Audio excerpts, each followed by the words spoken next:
Hey, how's it going? It's Jay. Hope you're having a great day.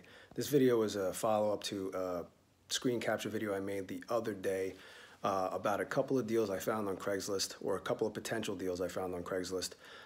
So if you haven't seen that video, or you're just coming across my channel and seeing this video first, I'll either put a call out, somewhere here where you could watch it, and I'll definitely put a link in the description so you could go watch it.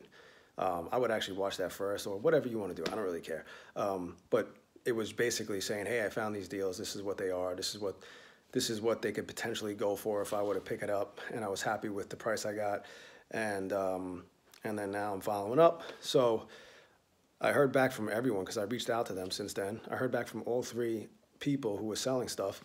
And the first one, I went and looked at it yesterday, and I picked it up. It's this really cool Sony shortwave radio. It's old. It's from 1971.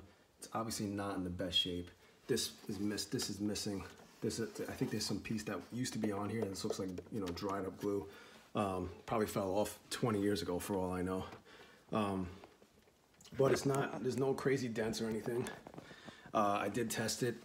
As advertised, the FM didn't work, and it doesn't work. He said that all the AM works, but the modern wave AM does not work.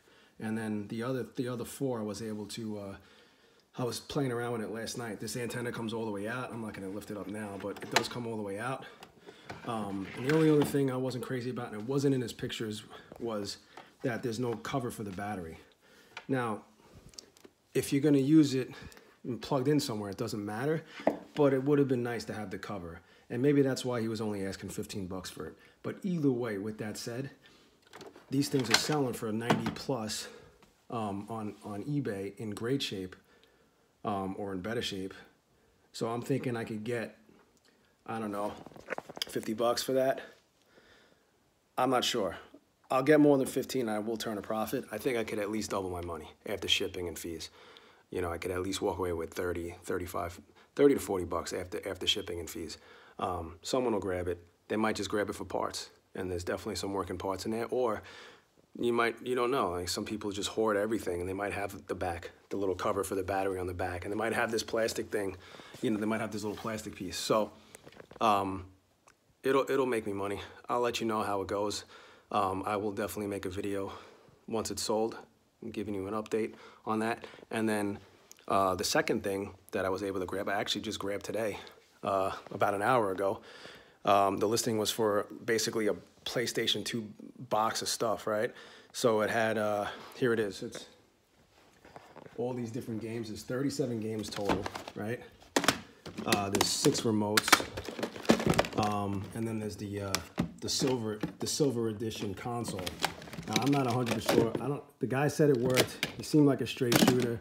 He owns a local business. He owns a bagel store. So I could literally, he'd be crazy to tell me it worked and it didn't. Because then I know, I know about, how to take advantage of the search engines in Google, and I could just start leaving them negative reviews. I wouldn't do that, but he'd be risking it, So I took him at his word. He wanted 100 for it. I offered him 80. He was kind of annoyed about it. Not annoyed, but like, man, I really wanted the 100. That's why I listed it for that. I was like, yeah, man, but on Craigslist, you can't list something. Let me get out of this glare. You can't list something for the price you want. You have to list it for more, because part of the deal, part of doing business on buying and selling on places like Craigslist is is the negotiating. You also want the buyer to feel good, feeling like they, you want them to feel like it was a win-win. They got something out of it in addition to the product that you were selling, right? They feel like they got a deal because they were able to haggle with you. So he made that mistake. That's a whole nother series of videos, or one video of negotiation, or that's really it right there. If you want to get a certain number, you want to sell it for more on places like Craigslist. I learned this. I mean, I don't know, I feel like it's common sense, but you know how it is. Common sense isn't very common these days. But either way, I mean, if you do the math on all of these items, right? This 37 games, I got it for 80 bucks. I could probably, well, I don't know if I'd sell a game for $3 because that's just pointless, right? But I could probably average let's say I average $8 a game or $7 a game. Or let's say I average $5 a game out the door, right? After my shipping and all that stuff. It's $150 plus. That's really like $180, right? So I've doubled the money there. Let's say I get, you know, $8 to $10 a remote. There's 6 remotes there. I could sell the adapters separately if I wanted to. The console I could get 40 to 50 bucks for this. So there's probably like I'd say if I sold everything in here, I probably wouldn't even have to sell everything in here to get close to $250. And I got it for 80 bucks. So it's just a matter of, now I got to test it, make sure it works, make sure all the games play.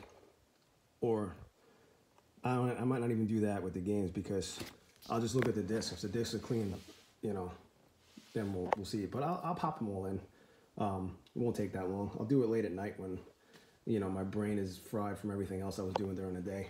And I'll get it listed as soon as possible. But, you know, because I'm building up inventory. I'm at the point where I'm running out of stuff to sell in my house that I have laying around that I've sold a ton of already.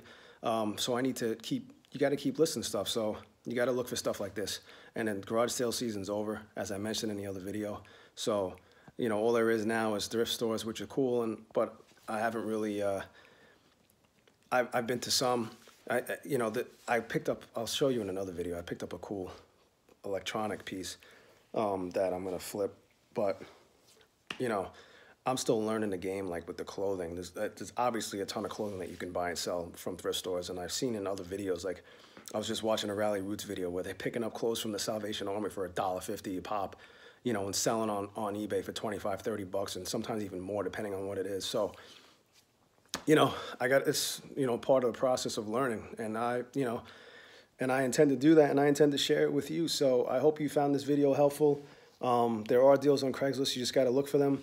Spend some time every day, you know, just looking for certain types of things that you wanted. All I did when I looked for this, I just typed in Sony, you know, in Craigslist in my area, and stuff showed up. And then I just kind of did like a radius, because I'm only willing to drive so far right now. You know, my time is valuable. I don't even know if this was the best use of my time, but I needed the inventory, and it was something to break up all the other craziness that goes on in my life. So I hope you enjoyed this. Hope you got something out of it. I will let you know how these go, and once they're sold, I will make a video about that. And if you like this video, please share it, give a like, leave a comment. If you think I suck, leave a comment. If you think there's something I could have done better in a negotiation, leave a comment.